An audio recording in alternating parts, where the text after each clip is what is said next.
నమస్తే అండి తెలుగు ప్రజలకు. ఈరోజు ఎక్కడ చూసినా కల్వకుంట్ల కవిత పేరే వినబడుతుంది. కవిత్వం చదివినట్టు కవిత కవిత కవిత. ఎవరి కవిత అంటే మీ అందరికీ తెలుసు. లిక్కర్ స్కామ్లో తిహార్ జైల్లో ఒక 6 నెలలు ఉండి బయటకు వచ్చింది. అవునన్న, చాలామంది అరెస్ట్ అయ్యారు, చాలామంది బయటకు వచ్చారు కదంటే ఈమె ఆషామాషి వ్యక్తి కూతురు కాదు.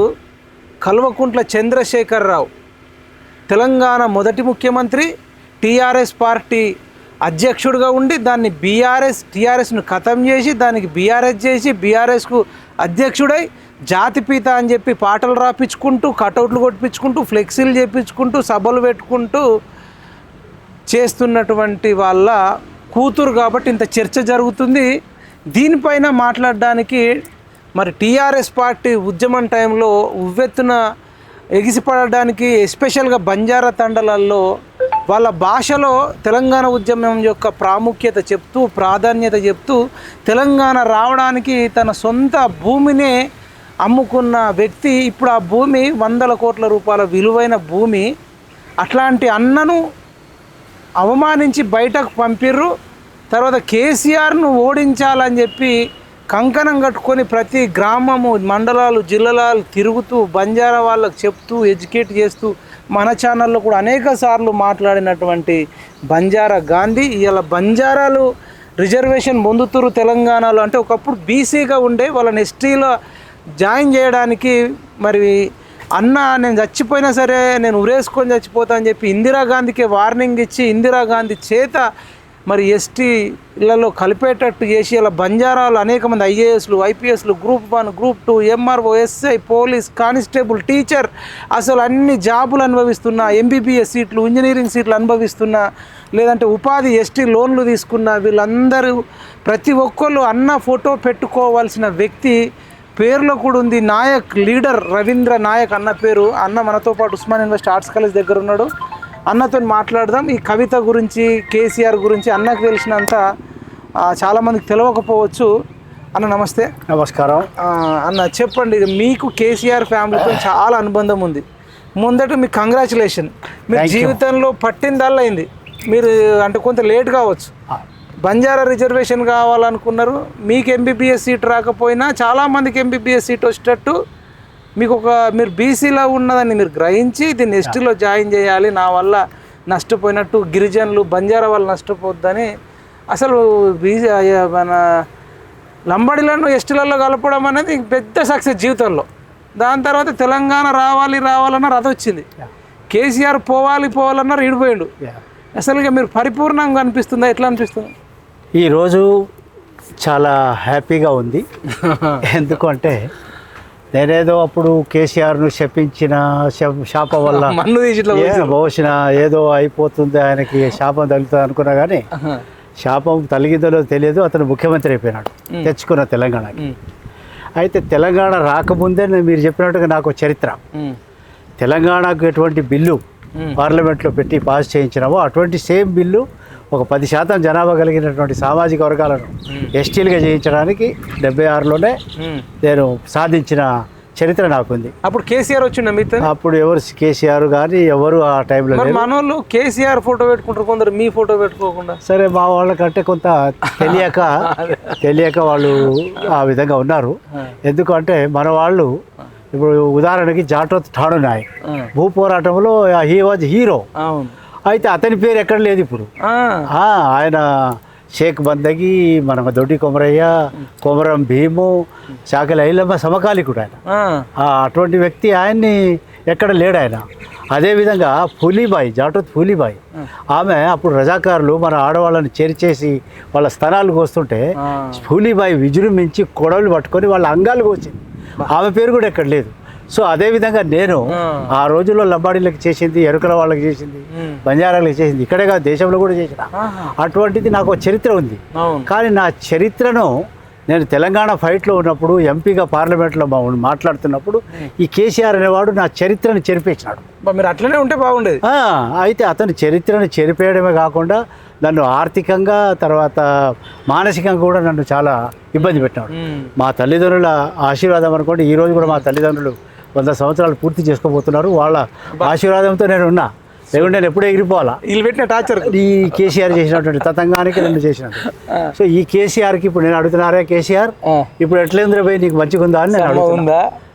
ఈరోజు నేను నా శాపం ఏం కాలే నీకు, నా శాపం కానీ మా రాముల నాయక్ కూడా చెప్తుండే, నా శాపంతో కాలేదు కానీ ప్రకృతే నిన్ను శిక్షించింది కాబట్టి నువ్వు ఇక నీ పని ఇంతే, నువ్వు ఇక అయిపోయింది నీ పని.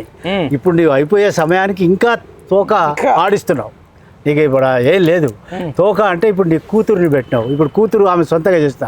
ఈ కూతురు కూడా నేను ఎప్పుడు ఒక నానుడు ఉంది జనంలో, బాప్ నంబరి బేటా 10 నంబరి ఉండే, కానీ ఈరోజు బాప్ నంబరి బేటీ 10 నంబరిగా వ్యవహరిస్తుంది ఆమె. ఎందుకు అంటే నిన్నగా 3 రోజుల ముందు మా నాయన చీఫ్ మినిస్టర్ ఉన్నప్పుడు సామాజిక న్యాయం లేదు, ఓన్లీ భౌగోళిక తెలంగాణ వచ్చింది, బీసీలకు అన్యాయం జరిగింది, ఎస్టీలకు అన్యాయం జరిగిందని చెప్పిన ఈ కూతురు కవితక్క ఈరోజు మళ్ళీ నీ భజన చేస్తుంది. ఓ మా నాయన గొప్పోడు, మా నాయన ఉన్నప్పుడు బంగారం అయిపోయింది, తెలంగాణ అయిపోయింది, ఓ అన్ని బాగా చేసినామని చెప్పేసి.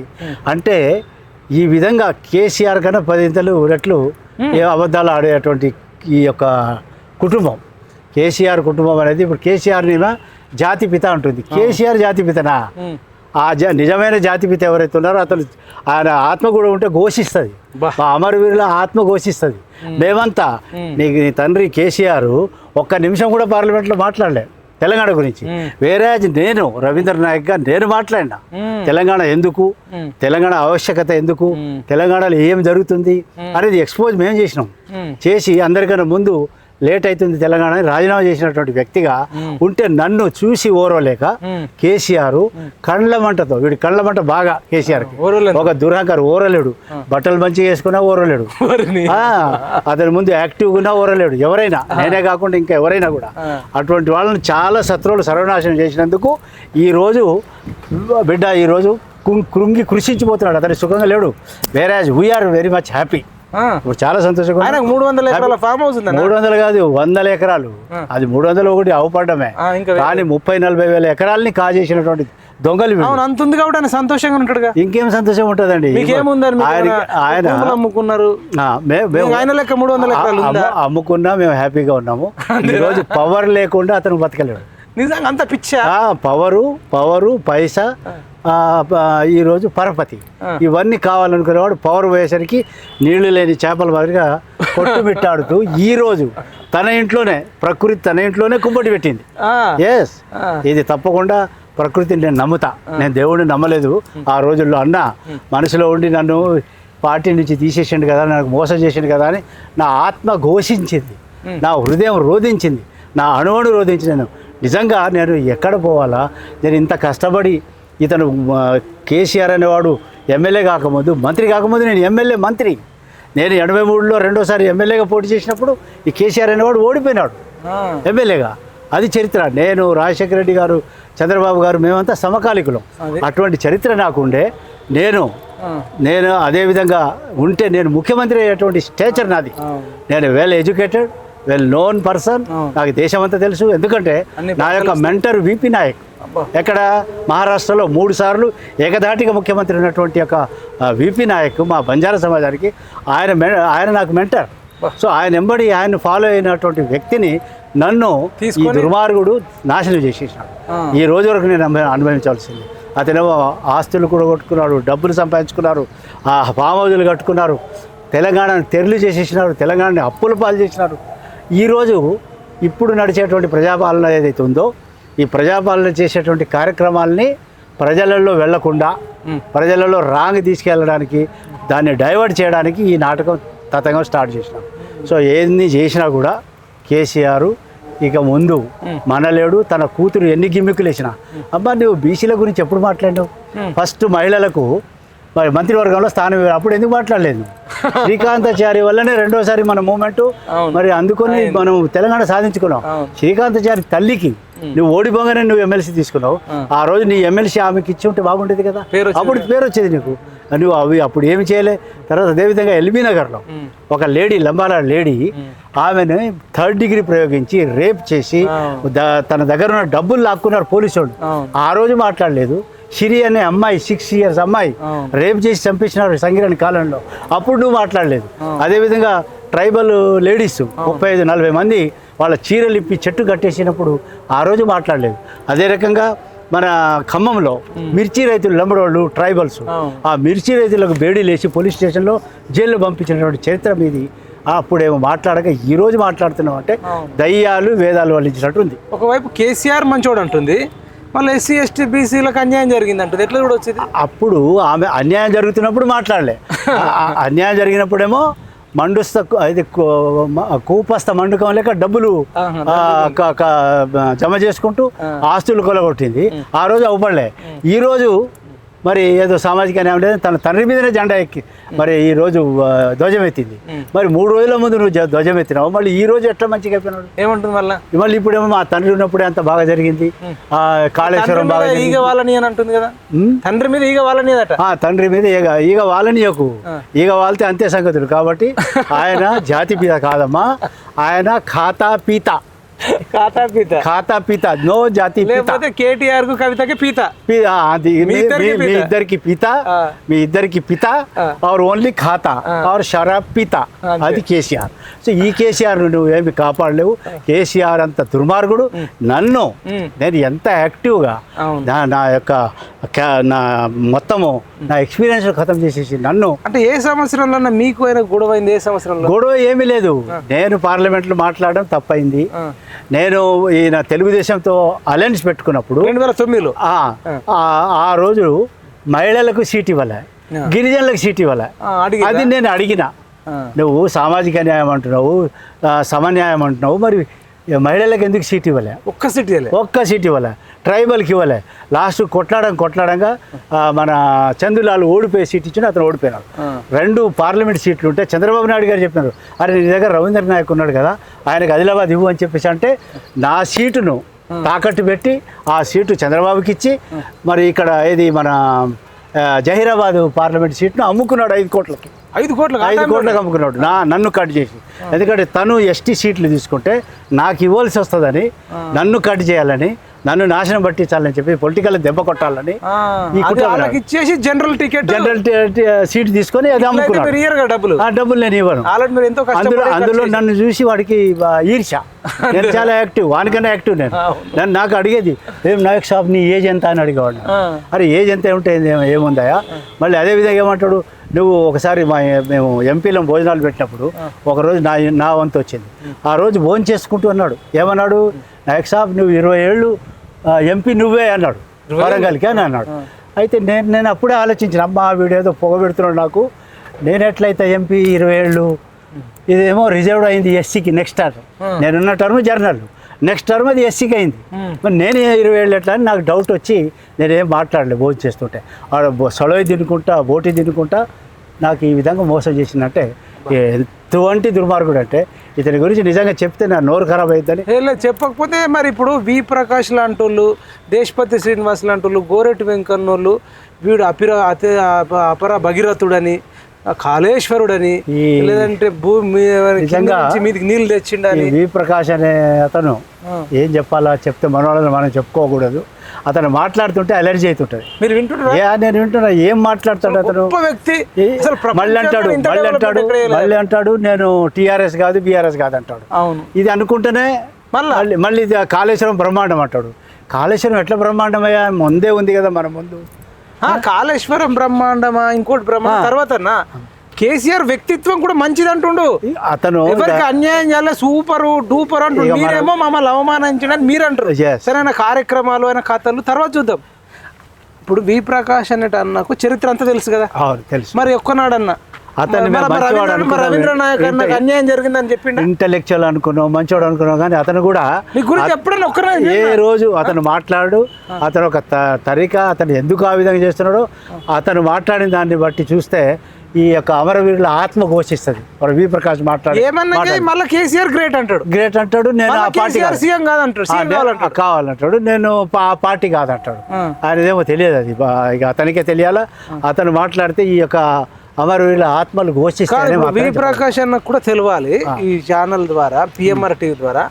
అసలు మీరు ఆ రోజు బయటకు వచ్చి మీ షర్ట్ అంతా చినిగిపోయి మీరు వాయిస్ ఇచ్చి మట్టి పోసింది అందరికి చూసి కళ్ళల్లో ఇప్పుడు వీడియో ఉంటుంది అందరికి. ఇలా బంజారాలకు ఎస్పెషల్గా తెలంగాణ సమాజంలో ఉంటుంది. అయ్యో ఇంత అన్యాయం చేసిండా అని ఉంటుంది. అసలు ఆ రోజు ఏం జరిగింది? ముఖ్యంగా ఆ రోజు 2008-9లో 2009లో అదే తెలుగుదేశంతో అలయన్స్ పెట్టుకున్నప్పుడు తెలుగుదేశంతో అలయన్స్ పెట్టుకున్నప్పుడు మహిళలకు ట్రైబల్కి సీట్లు ఇవ్వకుండా అన్యాయం చేసినావు, దాంట్లో నన్ను ఇంకా అన్యాయం చేసినావు నేను అడిగి తెలంగాణ భవన్లో. అయితే మీరు ఈ మన పిఎస్సి మీటింగ్ పిలవండి, పార్టీ మీటింగ్ పిలవండి, దీంట్లో మీరు చెప్పాలా అని నేను నోటీస్ ఇస్తే 2 నెలల తర్వాత మీటింగ్ పిలిచినాడు. నేను డిమాండ్ చేస్తే పెట్టిన మీటింగ్కి నన్ను రానివ్వకుండా నన్ను ఫిజికల్గా లిఫ్ట్ చేసి బట్టలు చించి బయట పడేసినారు నన్ను. అదేవిధంగా ఏమంటాడు ఈ కేసీఆర్ అనేవాడు, మీరు ఆ రోజు పిలవకుండా పోయిరా? నేను పిలిచిన మీటింగ్ అది, నేను డిమాండ్ చేస్తే పెట్టినటువంటి మీటింగ్. మిమ్మల్ని మీటింగ్ లేకుండా ఎస్, నేను గేట్ దగ్గర పోగానే గేట్ బంద్ చేసి తర్వాత లోపలికి పిలిపించి ఓపెన్ అయినాక నేను లోపల పోయేసరికి నన్ను ఫిజికల్గా తీసి బయటపడేయించేసినాడు. ఇంకేమన్నాడు ఆ మీటింగ్ లోపల, అరే వాడు ఏదో లంబడోడు ఏదో నకరాలు చేస్తుండు, బయట గొడవ చేస్తాడు అని తీసి బయట ఏమని చెప్పేసి అన్నాడు ఈ దొంగ దుర్మార్గుడు. సో అందుకనే భగవంతుడు అతనికి ఈ శిక్ష విధించండి, ఇంకా వాడు ఇంకా నశించి కృషించిపోతాడనే విషయాన్ని కూడా ప్రకృతి తప్పకుండా వాడిని శిక్షిస్తాడు. బయటకు పంపింది ఎవరు? బాడీ గార్డులు ఉన్నారా? సెక్యూరిటీ బాడీ గార్డులు అంత జనం అక్కడ వాళ్ళ మనుషులా? వాళ్ళ మనుషులే. టీఆర్ఎస్ ఇతని వందమాగిదిలే. సో మధ్యలో అప్పుడు ఎవరు మన రామ్మోహన్, తర్వాత మన ఎక్స్-ఎమ్మెల్సీ ప్రభాకర్ వాళ్ళు వచ్చి రిస్కులుగా వచ్చినారు, వాళ్ళు మధ్యలో వచ్చినారు. లేకుంటే నన్ను వాళ్ళు కొట్టడానికి ఇంకా ఏదో చేయడానికి కూడా తయారయ్యారు. వీళ్ళిద్దరు వచ్చి ఆపి వాళ్ళిద్దరు వచ్చినందుకు ఇంకా ఎక్కువ దాడి జరిగేది. అసలు బాగా కొట్టేవాళ్ళు. ఆయన అప్పటికే షర్ట్ గిట్ చిరిగింది, తీసి ఇట్లా ఫిజికల్ తీసుకెళ్ళి బయట ఎత్తేసినాడు. చాలా చాలా హీనంగా. అందుకనే నేను ఆ రోజు నా హృదయంతో నా ప్రతి కణకణం వానికి ఆ రోజు శపించింది. సరే నేను శపిస్తే వాడు సీఎం అయిపోయినాడు. సీఎం అయి కూడా అందుకు మంచిదైంది. ఎట్లా సీఎం అయిన తర్వాత ఆయన నిజ స్వరూపం తెలంగాణ ప్రజలకు తెలిసింది. ఒకవేళ సీఎం కాకపోతే ఇక్కడికి దేవుడు లేకుంటుండే. వాడి పేరు సువర్ణాక్షలతో. ఇప్పుడు 2014 సీఎం తీసుకోకుండా అట్లనే ఉండుంటే మీరు చెప్పినా నేను చెప్పినా ఎవరు వినకపోయి ఇవాళ ఒక దేవుడు లెక్క ఉండేది. కానీ ఇలా సీఎం అవడం వల్ల మీకు జరిగిన అవమానమే తెలంగాణలో ఉన్న చాలా మందికి జరిగింది. అది తెలంగాణకే మొత్తం ప్రజలకే చేసినారు, తెలిసిపోయింది. ఆ వీడియో చూస్తే మీకు తెలుస్తుంది. అయితే ఇతను ఏమన్నాడు, తెలంగాణ మూవ్మెంట్ పెట్టే ముందు, తెలంగాణ పార్టీ పెట్టే ముందు నేను నా ముసలి ఇద్దరే ఉన్నాం, పావుషేరు బియ్యం అనుకుంటే మా కడుపు నిండుతుంది, నా కూతురు కొడుకేమో ఇద్దరు ఉద్యోగం చేస్తున్నారు అమెరికాలో, నాకు పదవులు అవసరం లేదని చెప్పిన దుర్మార్గుడు. ఇక వాళ్ళని ఏమేం చేసినారు, ఎన్ని లక్షల కోట్లు ఈరోజు సంపాదించినారు. తెలంగాణను అప్పుల పాలు చేసినారు. తెలంగాణలో ఉన్న పేద కులాల వాళ్ళ యొక్క సర్ప్లస్ ల్యాండ్, ఇచ్చిన ల్యాండ్స్ లాక్కున్నాడు, తర్వాత అసైన్మెంట్ ల్యాండ్స్ లాక్కున్నాడు, తర్వాత మిగులు భూములు లాక్కున్నాడు, దేవాదాయ భూములు లాక్కున్నాడు, గోల్డ్ స్టోన్ ప్రసాద్ భూములు లాక్కున్నాడు, నయీం భూములు లాక్కున్నాడు, తర్వాత కాంతి శిఖుల భూములు లాక్కున్నాడు. అన్నిటినీ కార్నర్ చేసి ఈరోజు వందల వేల ఎకరాలని కార్నర్ చేసి తన 100 బాగేదులు తన బినామీల పేర్లతో పెట్టుకొని ఈరోజు తెలంగాణను ఎక్కడ అప్పు పుట్టకుండా చేసినాడు. ప్రతి పనికి ఒక కార్పొరేషన్ ఫామ్ చేయడము, దాని పేరుతో అప్పులు తేవడం. ఇప్పుడు ఈ దేశపతి శ్రీనివాస్ కూడా బాగా పొగుడుతుండు కదన్నా, అసలు అద్భుతం కేసీఆర్, మహా అద్భుతం. ఇక వాళ్ళు మరి వాళ్ళకి ఏమి ఇచ్చినాడో బంగారం. తెలంగాణ మీ గురించి తెలియదా? మిమ్మల్ని ఎంత అవమానించడం అంతా తెలుసు. వాళ్ళు అక్కడ ఉన్న వాళ్ళకి ఆయన భజన వెంకన్నకి ఏం పుట్టింది మరి? ఆయన కూడా అసలు కేసీఆర్ అసలు ఓ కళాకాండము అది ఇది అసలు వాళ్ళకు మరి తెలంగాణకు బంగారం చేసినట్టు వాళ్ళని ఏమైనా బంగారం చేసిండేమో, ఇక అది మనకు తెలియదు. ఎందుకంటే మీలాంటి వాళ్ళు వాళ్ళని వదిలేయడం వల్ల వాళ్ళు మీడియా ముందుకు వచ్చి మీరు హీరో కాదా, మీరు ఏలేదా, మీ త్యాగం వాళ్ళకన్నా ఎక్కువ చేసిన మరి మీరు నిస్వార్థంగా అమ్ముకొని ఢిల్లీలో నాకు తెలియని గల్లీ లేదు. ఎందుకంటే నేను ఢిల్లీలో 69, 70 నుంచి నేను ఢిల్లీలో నాకు బాగా అక్కడ పరిచయాలు. ఇందిరాగాంధీ గారు కానీ ఆ రోజు ఇందిరాగాంధీ గారేమో మాకు మార్గం చూపించి పుణ్యం కట్టుకుంది. తర్వాత సోనియా గాంధీ గారు తెలంగాణ ఇచ్చి పుణ్యం కట్టింది. దీనికి మన సుష్మా స్వరాజ్ గారు కూడా మద్దతు ఆ రోజు బీజేపీ పార్టీ. సో ఆ విధంగా మేము అందరినీ అన్ని పార్టీల వాళ్ళను పోయి లెటర్లు తేవడం, వాళ్ళ దగ్గరికి పోయి అన్నీ చేసినా కూడా చివరికి మాకు నాశనం పట్టించినటువంటి కేసీఆర్ ఈరోజు నాశనం అయిపోతున్నాడు. ఇంకా ఇప్పుడు వాడు అసలు మనిషే కాదు, మనిషిగా లేడని చెప్పేసి కూడా నేను చెప్పగలుగుతా. ఇప్పుడు కూతురేమో ఇంకా ఎక్స్పోజ్ చేసింది. అది కూతురు ఏమనుకుంటుంది అంటే ముందేమో ఎక్స్పోజ్ చేసింది, ఇప్పుడేమో మా నాయన మీద ఈగ వాళ్ళని అంటది. ఇక ఈగ వాళ్ళని ఇవ్వకుండానే ఉండమ్మా, ఆయన నువ్వు చూసుకో, ఇంట్లో ఉంటాడు, మరి మంచిగా చూసుకొని కూడా. మరి నెక్స్ట్ ఇప్పుడు ఎవరు సీఎం అయితే బాగుంటుంది? కవితనా, కేటీఆర్, హరీష్ రావా? కేసీఆర్ ఈ నలుగురిట్లలో మళ్ళీ ఒకవేళ బీఆర్ఎస్ అధికారంలోకి వస్తే ఈ యొక్క కేసీఆర్ కుటుంబం ఏదైతే ఉందో కల్వకుంట్ల కుటుంబం పవర్లో ఉన్నప్పుడేమో డ్రామాలు చేసినారు, ఇప్పుడేమో సర్కస్ చేస్తున్నారు, సర్కస్ ఫీట్లు చేస్తున్నారు. ఈ సర్కస్ ఫీట్లతో వాళ్ళు గెలిచేది లేదు, మంత్రి అయ్యేది లేదు, ముఖ్యమంత్రి అయ్యేది లేదు. ఒకవేళ ప్రజలు కనుక వీళ్ళను ఎన్నుకుంటే తెలంగాణ పని గోవిందా. తెలంగాణ ప్రజలు అనుభవించాల్సి వస్తుంది, అనుభవించిన 10 సంవత్సరాలు. సో తెలంగాణ ప్రజలు బిల్కుల్ తెలివైన వాళ్ళు, మహానుభావులు. ఈసారి కల్వకుంట్ల కుటుంబాన్ని కేసీఆర్ కుటుంబానికి ఎక్కడ రాజకీయంగా అవకాశం ఇవ్వరు అనేది నేను. కేటీఆర్ మంచోడేనా మరి? కవిత గురించి కేసీఆర్ గురించి చెప్పారు. ఇదంతా ఇప్పుడు తండ్రికి ఎటువంటి ఉంటుంది, తండ్రి ఎట్లనో చెప్పినా కదా, బాప్ నంబరి బేటా బేటి 10 నంబరి. వీళ్ళని ఏం మనం అంటాం, ఇంకా వేరే ఎట్లా అంటాం. ఇంకోటి చెప్పండి ఇక ఫైనల్గా, బీఆర్ఎస్కు రజతోత్సవం అంటారు, అంటే 25 సంవత్సరాలు. అసలు బీఆర్ఎస్ ఏర్పడి ఎన్ని సంవత్సరాలు అవుతుందన్న? ఇప్పుడు బీఆర్ఎస్ ఏర్పడి 3 సంవత్సరాలు 2 సంవత్సరాలు 3 సంవత్సరాలు అంతే. 3 అవుతుంది. మున్గోడు ఎలక్షన్ తర్వాత అయింది. ఎందుకు అంటే మరి 3 ఏళ్ళకి 25 ఏళ్ళు ఎట్లా జరుపుతారు? ఇప్పుడు అది రజతోత్సవాలు కాదు, అది దినాలు. టీఆర్ఎస్ దినాలు, అది దినాలు చేసినది, పిండం పెట్టినారు. ఎందుకంటే టీఆర్ఎస్ ఎప్పుడు తీసేసినాడు తెలంగాణ, ఆ రోజే టీఆర్ఎస్ పోయింది. అసలు ఇక బీఆర్ఎస్ అనేది లేనేలేదు. ఆ బీఆర్ఎస్ కూడా దానికి దినాలు చేసింది తప్ప ఆ దినాలలో పోయి ఏడుపు ముఖం పెట్టుకొని మాట్లాడాడు. అక్కడ కూడా మాట్లాడలేదు. కూతురు చెప్పింది కదా, నువ్వు చక్కగా మాట్లాడలేదు, బీజేపీని తిట్టలేదు, ఇక కాంగ్రెస్ అయితే చేసినావు అది ఇది అని చెప్పి, ఉద్యమకారుల గురించి మాట్లాడలే, కేటగరైజేషన్ గురించి మాట్లాడలేదని ఈ రోజు అంటుంది ఆవిడ. కానీ 10 సంవత్సరాలు వీళ్ళు దుర్మార్గం చేస్తుంటే కవితమ్మ చూస్తూ ఉన్నది. మరి చూస్తున్నది అంటే ఏమనాలి వీళ్ళని? సో వీళ్ళు ఒకే తాను ముక్కలు, వీళ్ళంతా ఒకటే. కలిసిపోతారా? రేపు హరీష్ రావు బీజేపీకి పోయినా కేసీఆర్ అనేవాడే పంపిస్తాడు. కవిత ఒకవేళ పార్టీ పెట్టినా పెట్టకున్నా కేసీఆర్. ఎందుకు అంటే ప్రజెంట్ ఇతనికి ఏదైతే కేసులు హంట్ చేస్తున్నాయో ఆ ఇష్యూను డైవర్ట్ చేయడానికి. ఇప్పుడు చూడండి మీరు 8 రోజుల నుంచి కవిత ఏంటిది, కవిత లెటర్ ఏంటిది, కవిత ఏంటిది, వాట్ ఇది, వీళ్ళతో తెలంగాణకు ఒరిగేదేముంది? కానీ మన మహనీయ పత్రికలు కానీ, టీవీలు కానీ, మీడియా కానీ వాళ్ళకు ఇదేదో మేత దొరికినట్టు అది ఇక వాళ్ళకి దండం పెట్టాలి. తెలంగాణ ప్రజలు చూస్తున్నారు, మీరంతా తప్పు చేయవద్దని కూడా నేను మీడియాకు కానీ ఒక రకంగా ఏంటంటే చర్చ జరగడం వల్ల కేసీఆర్ భాగవతాలు కూడా ఇప్పుడు మీలాంటి వాళ్ళు వచ్చి చెప్తారు కదా, మళ్ళీ ఒకసారి రీకలెక్ట్ అవుతుంది. అంటే కేసీఆర్ చేసిన ద్రోహాలు, కవిత చేసిన పాపాలు కూడా చర్చ జరుగుతుంది. ఇప్పుడు అలా గురించి పాజిటివ్గా చర్చ జరుగుతలే, నెగిటివ్ చర్చనే జరుగుతుంది. ఏం జరిగినా అసలు ఇష్యూస్ పోయినాయి. ఈరోజు ప్రజలు ఇంకా కష్టాల్లో ఉన్నారు. ఈ ప్రభుత్వం కూడా ఎంతో కష్టపడుతుంది ఏది ఈ సమస్యలను తీర్చడానికి. ఉన్న వనరులతో ఏదో చేయబోతున్నారు, దానికి కూడా నడవకుండా చేయడానికి రేవంత్ రెడ్డి గారేమో ఏమన్నాడు, తొక్కుకుంటా నిన్ను ఓడిస్తా, నేను సీఎం అవుతానని చెప్పిండు, అది అయినాడు. అతనేదో ఈ ఉన్న వనరులతో కార్యక్రమాలు చేస్తున్నారు. అది కూడా ఓరవకుండా ఆయన అడ్డుపులో వేయడానికి ఇవన్నీ గిమ్మికులు చేస్తూ తన మీద వచ్చే కేసులను డైవర్ట్ చేయడానికి, ప్రజల దృష్టి మళ్లించడానికి చేసేటువంటి కార్యక్రమమే కేసీఆర్ కోలు చేసే ఈ దాంట్లో భాగమే కవిత యొక్క ఎపిసోడ్ అని నేను తెలియజేస్తున్నాను. థ్యాంక్ యూ అన్న, థ్యాంక్ యూ. లాస్ట్కు మరి ఇప్పుడు ఏం జరిగేటట్టు, నెక్స్ట్ 3 సంవత్సరాల తర్వాత ఎన్నికలు వస్తాయి. బీఆర్ఎస్ వాళ్ళు అయితే కొంత కాన్ఫిడెంట్గా ఉన్నారు. అంటే లాస్ట్కు మళ్ళీ కవిత, హరీష్ రావు, కేటీఆర్, సంతోష్ రావు, మళ్ళీ వీళ్ళంతా రావులంతా కలిసి మళ్ళీ బీఆర్ఎస్ని అధికారంలోకి తీసుకొచ్చుకోవాలి అనే ప్లాన్లో వాళ్ళు మంచిగా ఉన్నారు. మీరు తక్కువ అంచనా. అదే కాదు కవిత ఏమంటుంది, బీఆర్ఎస్ బీజేపీలో కలుస్తుంటే నేను వద్దన్నా అంటుంది. ఎందుకు అంటే మోదీ గారు కూడా మాట తప్పినారు.